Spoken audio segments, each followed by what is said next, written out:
Guys, welcome back to Uplate with Charlie Ranger. I am, of course, now joined by our first guest who is going to run 3,500 kilometres.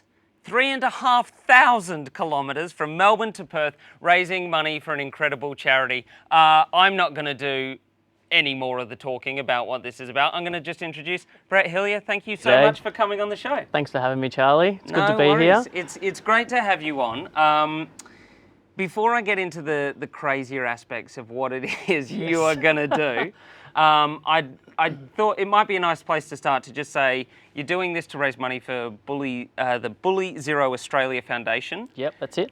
Can you just give us a quick rundown of what it is that they do? So Bully Zero is an organisation that works with schools, workplaces, about going in and talking to people about being kinder to each other, dealing with bullying, how to recognise bullying, and generally making people's lives in those places better, and helping prevent suicides, because there's been quite a lot of suicides from bullying, and that's the most important thing that Bully Zero does is preventing those suicides from happening. So are you one of the people that will actually go into the schools and talk to the kids, or are you just supporting them because for your own reasons? Or Yeah, I hope to be able to go to schools along the way and before I leave to, I suppose, tell my story. But I'm not. They have registered teachers that go in and run the programs. Basically, I grew up and still have two fingers, and so I was bullied a little in primary school. Because of that, I turned into a little bit of a bully in early high school myself, and in year 9 I met a teacher who sort of taught me it's not uncool to be kind, and then I thought that was a pretty cool thing, and why not? So I sort of changed my tune, and if I can help a lot of kids not have that trouble maybe that I went through or that caused as well, then I think it's an organisation like this that I want to support. Yeah. Because that's a really common thing, isn't it? How a lot of bullies have actually been bullied themselves, and the reason they're doing is because it's what they've experienced. Yeah, definitely. It's easier to get on the front foot than to cop it sometimes. So it's not nice, and I regret being the bully more than when I was bullied myself. So yeah, definitely something that needed the change, and I'm so glad I had that mentor. And so I look at Bully Zero as kind of like a mentor that can have a greater impact on the country, or with kids and schools and workplaces. And do you guys have, at Bully Zero, do you have sort of a target age range? Because I'm going to make a confession live on TV right now, Brett. I was a bully in grade 4. I actually was. I bullied a kid in grade 4. But do you find it's more with teenage kids, or is it kids all like primary, secondary? Yeah, the big platform now is cyberbullying. You know, when kids have got phones, they've always got them on. They don't turn them off. They can, but they choose not to, I guess. Facebook is really tricky, and a lot of that bullying goes home. So it's about dealing with those type of issues. But yeah, I don't think it's an age thing. I think it happens a lot, especially young girls, teenage girls. But it certainly happens in workplaces all the time. So yeah. I mean, well, you'd even see it in adult life as well, yeah, wouldn't you? Definitely. Just everyday life. I think knowing what bullying is sometimes can be tough, and whether you're being sarcastic or funny, harassment, there's so many different, versions of bullying. But yeah, it's not a black and white issue, I don't think. Yeah, great. So let's talk about what it is you're going to do, because I spoke obviously in the first segment of the show about how I'm probably not an athlete, and I just think what you're planning to do is incredible. So you're going 3,500 kilometres. Yes. You're going to run it from Melbourne to Perth. Mm-hmm. Why have you chosen to do a run to raise funds? It started off, I was driving home one night and I thought, I wonder if anyone could run from Melbourne to Perth. Is that legitimate? Yeah, that's legitimate. I'm in the car going, oh, well, who knows if they have, so. Yeah, I mean, I've probably thought that, but I haven't then gone, I'm going to do it. I'll get out there and I'll do it. I didn't quite jump straight there, and then I went and spoke to a few mates and they're like, no, you can't do it. And I'm like, oh, I reckon you can. And I said 16 days, and we worked out the maths, and we're like, okay, no, we're not going to do it in 16 days. And I said maybe a world champ could do it in 30 days, and I'm like, so I'll try and do it in 35. And that started, and the next week I kind of locked it in. I made a website just so it was like public and real, so I couldn't back down, and turned out to be the biggest challenge that I've ever undertaken. And here we are in, where are we, October, so 50 days away. So when were you having those conversations? When did you make the website, I guess? February. Of this year? Yeah, and I hadn't run for a year basically. Have you got a past of running? Like, have you been a runner in the past? Not or? really. I was a good tennis player and I was quite fit. And then I started working 50-hour weeks and was less fit. And I did an Ironman in December that I didn't train for and it hurt a lot.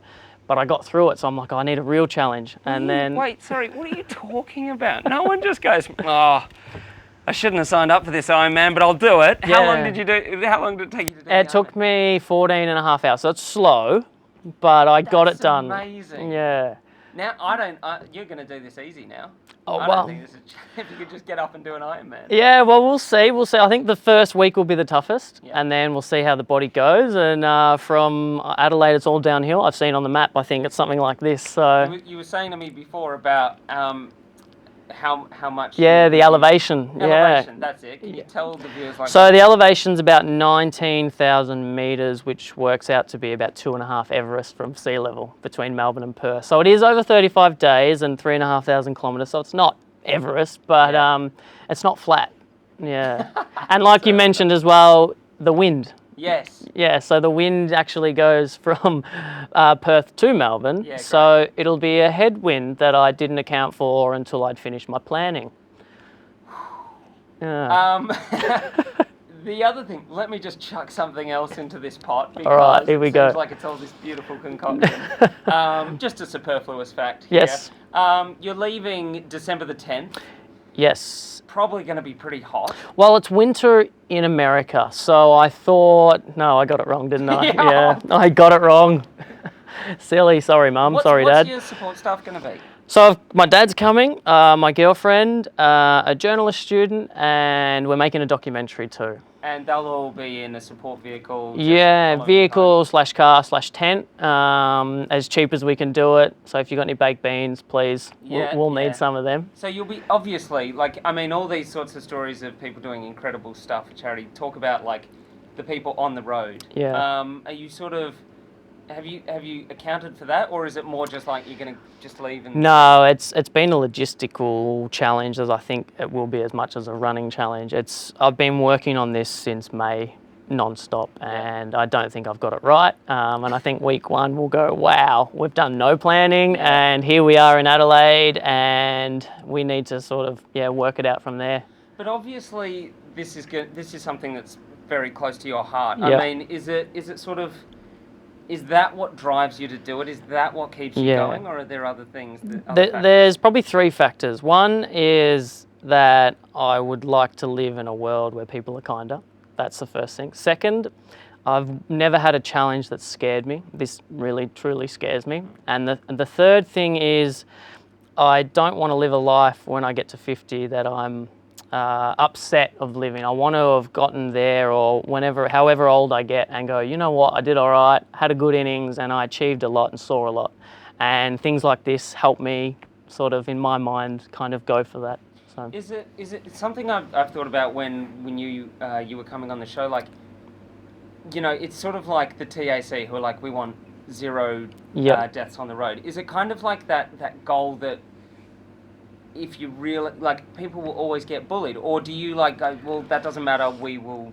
I think we're human, people will always get bullied, but I feel like the problem with bullying, and it's now a crime to bully someone. If they commit suicide, it's not a suicide, it's kind of a crime against that person. So I think to stop it getting to a stage that someone commits suicide from bullying, that's where it needs to get to zero. Bullying, I think, will be very difficult to get rid of that, but if you can get rid of the suicide, then that's the zero that I would love to get to. Oh, fantastic. Brett, can you tell us, like, obviously you guys are going to you're making the documentary. Yep. You've got your online presence. Mm-hmm. If people are interested in donating to, I mean, help you run 1.5 of Everest just in the middle of summer, how can they go about doing that? What's the best way? They can head to bretthillier.com, and on there's all the information for Facebook, Instagram, Bully Zero's information, and that's the hub. I'd also like to say I watched one of your episodes online, and you started off the monologue talking about David Attenborough, and I was so excited. I didn't know where you were going. And then all of a sudden, you're talking about praying mantis and them making love. So I went onto YouTube straight away, watching the praying mantis. Yeah. They eat each other. Yeah. You weren't lying. Nah, You weren't lying. Okay. Do you know what else you said? And I'll tell you what you said. You were also a bit disappointed you weren't going to be doing some Mario Kart tonight. Yeah, I was. I was disappointed. That was something we lost after week 1, wasn't it? And it's like, Bring it back. Bring back Mario Kart. Should have. I should have just been like, Brett, Ultimate Fantasy, what's your dream for Uplate? Mario Kart. Would have been wicked. Would have been perfect. Brett, thank you so much for coming on the show. Awesome. Good luck. Thank you, mate. I think a lot of us will sort of look at this sort of goal that you've got and go, we wish we could put ourselves in this situation to achieve something like that. You're doing a wonderful thing. Guys, get on the website, get on the Facebook. Please donate if you feel that it's something you would like to. Just do. We're going to come back right after this break with a little bit of live music.